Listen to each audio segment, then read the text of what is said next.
Hello guys, I am Ricky and you're most welcome to our YouTube channel Nirmala निर्वाण classes. हम लोग chemistry देख रहे थे और केमिस्ट्री में जो टॉपिक आज चलने वाला है वो है नाभिकीय संलयन अर्थात न्यूक्लियर फ्यूजन। तो इसके पहले हम लोग नाभिकीय विखंडन को देख लिए थे। आज जो है नाभिकीय संलयन अर्थात न्यूक्लियर फ्यूजन की बारी है। इसको समझते हैं कि न्यूक्लियर फ्यूजन क्या है, ठीक है ना। तो चलिए लास्ट तक बने रहिएगा, है ना। वह नाभिकीय अभिक्रिया, न्यूक्लियर फ्यूजन या नाभिकीय विखंडन क्या है? वह नाभिकीय अभिक्रिया जिसके फलस्वरूप दो हल्के नाभिक परस्पर संयुक्त होकर, दो नाभिक क्या हो रहे हैं? परस्पर संयुक्त होकर एक भारी और अस्थाई नाभिक का निर्माण करते हैं। एक भारी और अस्थाई नाभिक मतलब कि दो नाभिक जो है मिल जाता है और एक बड़ा और अस्थाई नाभिक का निर्माण करता है। क्या बोला? वह नाभिकीय अभिक्रिया जिसके फलस्वरूप दो हल्के नाभिक परस्पर संयुक्त होकर एक भारी और अस्थाई नाभिक का निर्माण करते हैं, नाभिकीय संलयन कहते हैं। ये क्या कहलाते हैं? नाभिकीय संलयन। संलयन का मतलब ही होता है कि संलय हो जाना, आपस में मिल जाना।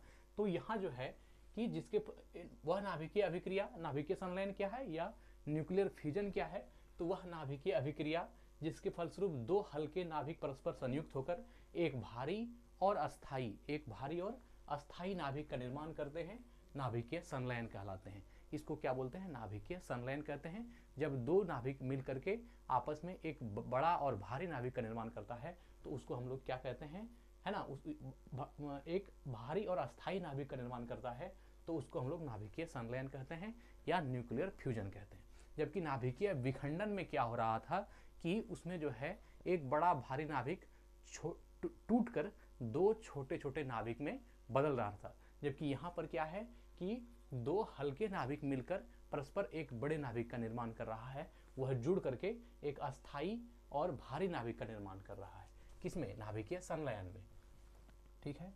नाभिकीय संलयन अभिक्रिया, नाभिकीय संलयन अभिक्रिया, है ना। नाभिकीय संलयन प्रक्रिया में द्रव्यमान की सदैव क्षति होती है।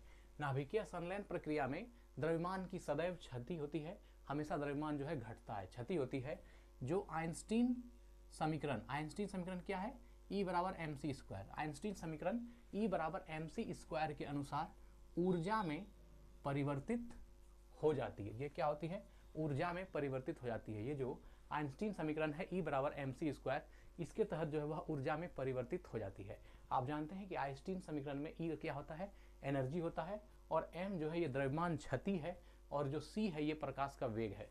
तो अगर द्रव्यमान क्षति को और प्रकाश के वेग के वर्ग को गुना किया जाए तो ऊर्जा जो है एनर्जी के बराबर हो जाती है।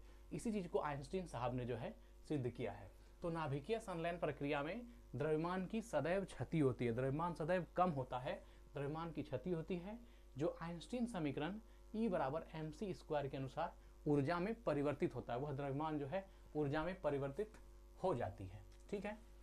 यही कारण है कि इस प्रक्रिया में अपार ऊर्जा विमुक्त होती है। इसमें क्या होती है? चूंकि द्रव्यमान का क्षय ज्यादा होता है, इसलिए जो है इसी कारण से इस प्रक्रिया में अपार ऊर्जा विमुक्त होती है। ऊर्जा भी बहुत ज्यादा मात्रा में जो है मुक्त होती है ना। साथ ही इस प्रक्रिया के प्रारंभ हो जाने पर इसमें विमुक्त ऊर्जा, जब यह प्रक्रिया प्रारंभ हो जाती है तो इस प्रक्रिया के प्रारंभ हो जाने पर इसमें विमुक्त ऊर्जा मतलब इसमें जो है मुक्त एनर्जी इस प्रक्रिया को जारी रखने के लिए पर्याप्त होती है। वही ऊर्जा जो विमुक्त होती है, वह ऊर्जा इस प्रक्रिया को जारी रखने के लिए पर्याप्त होती है। मतलब यहाँ से जो ऊर्जा विमुक्त होती है वह ऊर्जा इतनी विशाल होती है कि वह इस प्रक्रिया को जारी रखने के लिए पर्याप्त होती है। मतलब इस प्रक्रिया को जारी रखने के लिए अलग से ऊर्जा नहीं चाहिए। उसी प्रक्रिया का जो ऊर्जा विमुक्त हुआ है वही विमुक्त ऊर्जा इस प्रक्रिया को आगे बढ़ाने के लिए पर्याप्त होती है।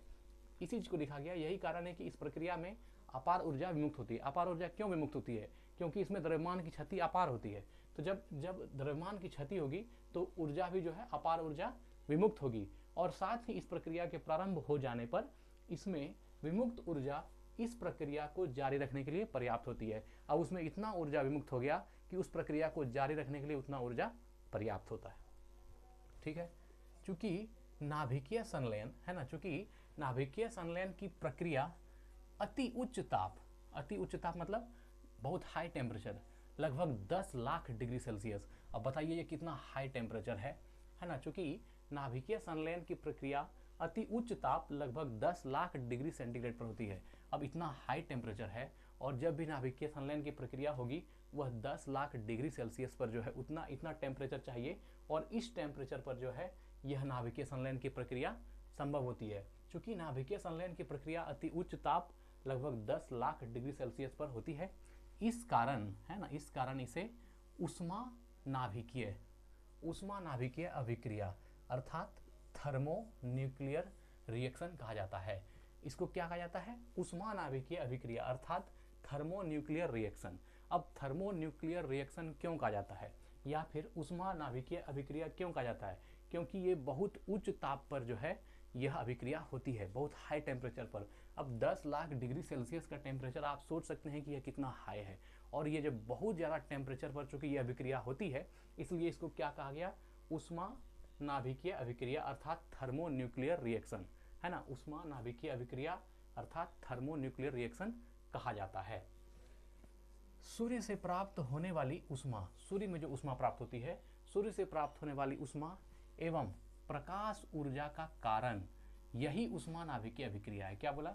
सूर्य से प्राप्त होने वाली ऊष्मा, जो सूर्य से ऊष्मा प्राप्त होती है, एवं प्रकाश ऊर्जा का कारण, और जो प्रकाश पृथ्वी पर आता है उस प्रकाश, सूर्य से जो प्रकाश पृथ्वी पर आती है उस प्रकाश के आने का भी कारण क्या है?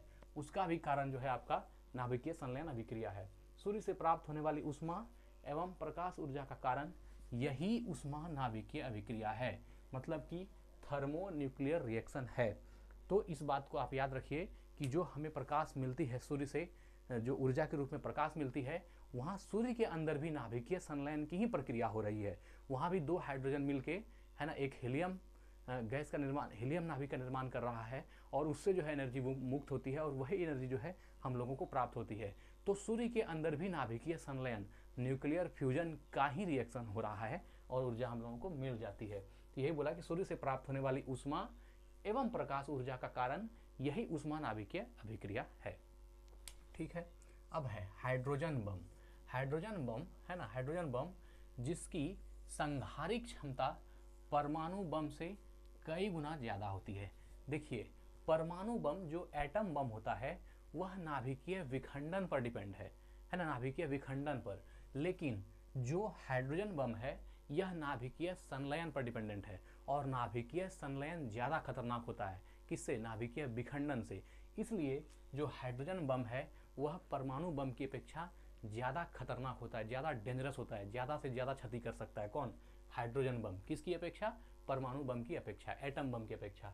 इसलिए लिखा कि हाइड्रोजन बम जिसकी संहारक क्षमता परमाणु बम से कई गुना, हल्का फुल्का नहीं, कई गुना ज़्यादा होता है। हाइड्रोजन बम परमाणु बम से कई गुना ज़्यादा खतरनाक होता है ना, के निर्माण में नाभिकीय संलयन का सिद्धांत निहित है। अब जो हाइड्रोजन बम है उसके अंदर जो उस बम को फटने का या उस बम को जो बनाने का प्रक्रिया है वह नाभिकीय संलयन के सिद्धांत पर बेस्ड है ना, न्यूक्लियर फ्यूजन के सिद्धांत पर बेस्ड है। इसलिए बोला कि हाइड्रोजन बम जिसकी संहारक क्षमता परमाणु बम से कई गुना ज़्यादा होती है के निर्माण में नाभिकीय संलयन का सिद्धांत निहित है। इसमें भी नाभिकीय संलयन का सिद्धांत निहित है। उदाहरण के लिए समझ लीजिए कि उसके संलयन में कौन सी अभिक्रिया होती है। यहाँ पर हाइड्रोजन 1 2 है, देख रहे हैं, और यहाँ हाइड्रोजन 1 3 है। ये दोनों मिलता है और मिल करके हीलियम 2 4 का निर्माण करता है। हीलियम 2 4 का नाभिक बनता है और एक नेट यहाँ जो है यह मुक्त होती है और ऊर्जा मुक्त होती है। यह जो है न्यूट्रॉन मुक्त होती है और यहाँ पर ऊर्जा मुक्त होता है। तो यही हर रिएक्शन में नाभिकीय संलयन में यही हो रहा है कि दो हाइड्रोजन नाभिक मिल करके एक बड़े हीलियम नाभिक का निर्माण कर रहा है और कुछ न्यूट्रॉन मुक्त होता है और ऊर्जाएं मुक्त होती है। ठीक है, ये नाभिकीय संलयन का मूल अभिक्रिया है। ठीक है, यह अभिक्रिया लगभग 10⁻⁻⁶ सेकेंड में समाप्त हो जाती है। अब आप सोच सकते हैं कि यह अभिक्रिया कितना फास्ट होता है कि 10⁻⁻⁶ सेकेंड। आप मतलब कि कल्पना नहीं कर सकते हैं, ये कल्पनातीत बात होती है ना। यह अभिक्रिया लगभग 10⁻⁻⁶ सेकेंड में समाप्त हो जाती है। इतना फास्ट यह अभिक्रिया होता है कि दो हाइड्रोजन नाभिक मिल करके एक बड़े हीलियम नाभिक का निर्माण करता है, कुछ न्यूट्रॉन मुक्त होता है और ऊर्जा, बहुत विशाल राशि ऊर्जा मुक्त होती है। तो यह इतना फास्ट यह अभिक्रिया होता है कि यह अभिक्रिया लगभग 10⁻⁻⁶ सेकेंड में समाप्त हो जाती है। अब आप सोच लीजिए कि ये क्या लिखा है।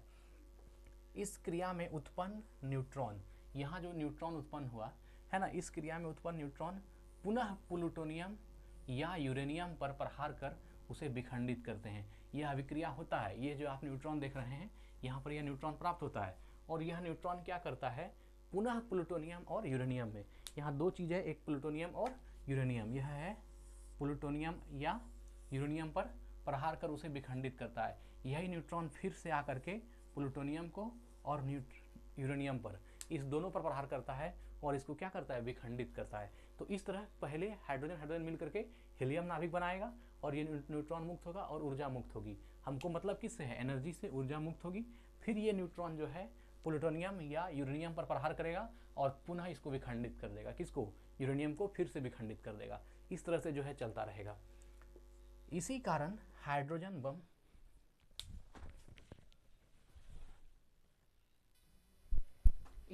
जो है ना, हाइड्रोजन बम की संहारक क्षमता है ना, इसी कारण हाइड्रोजन बम की संहारिक क्षमता परमाणु बम की तुलना में कई गुना अधिक होता है। मतलब कि इसमें जो नाभिकीय संलयन की अभिक्रिया होती है, यही कारण है कि हाइड्रोजन बम जो है ना, परमाणु बम की तुलना में कई गुना अधिक संहारिक होता है। संहारिक मतलब जो संहार कर सकता है, इसलिए वो संहारक ज़्यादा होता है। कौन, हाइड्रोजन बम, क्योंकि इसमें नाभिकीय संलयन की अभिक्रिया होती है।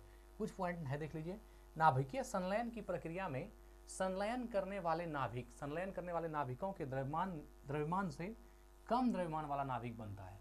ये बात याद रखिएगा। क्या बोला, नाभिकीय संलयन की प्रक्रिया में संलयन करने वाले नाभिक, जो दो नाभिक आपस में संलयित हो रहे हैं, आपस में जुड़ रहे हैं, संलयन का मतलब होता है आपस में जुड़ना।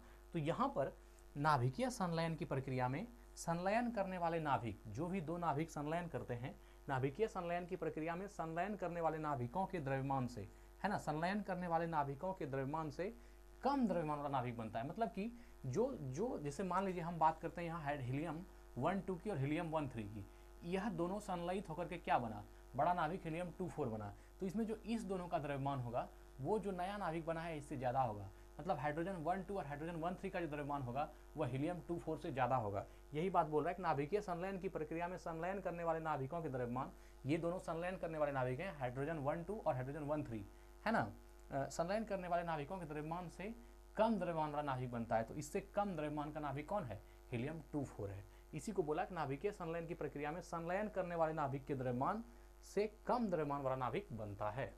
ठीक है। द्रव्यमान में इस कमी के कारण, द्रव्यमान में इस कमी के बराबर ऊर्जा मुक्त होती है। द्रव्यमान में इस कमी के बराबर ऊर्जा मुक्त होती है। यहाँ पे बहुत बड़ा बात है, इसको समझिएगा कि हमने कहा कि जब दो नाभिक मिल करके एक बड़े नाभिक का निर्माण करता है तो वह नाभिकीय संलयन अभिक्रिया कहलाती है।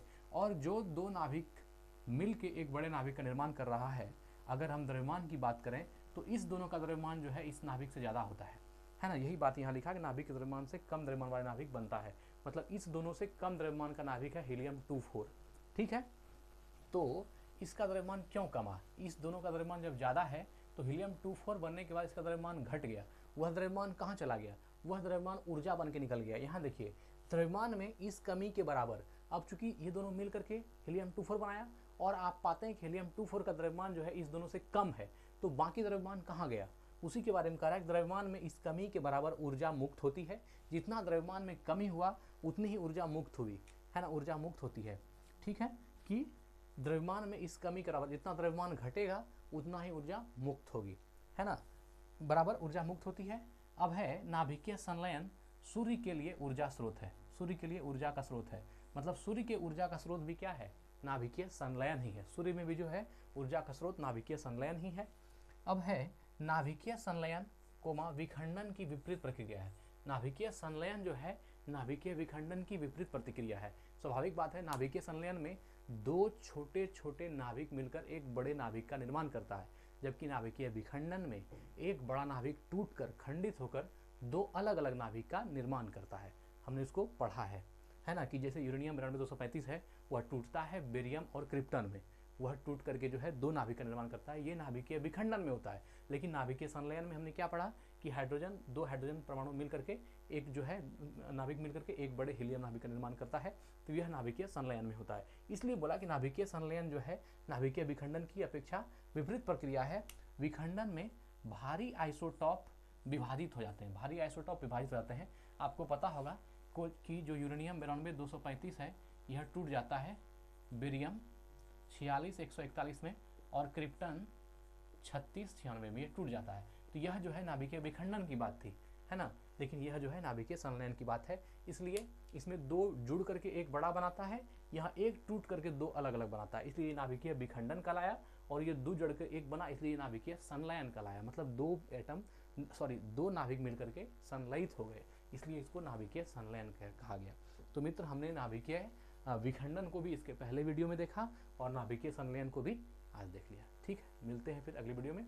धन्यवाद, स्वस्थ रहें, अपना ख्याल रखें। जय हिंद, जय भारत।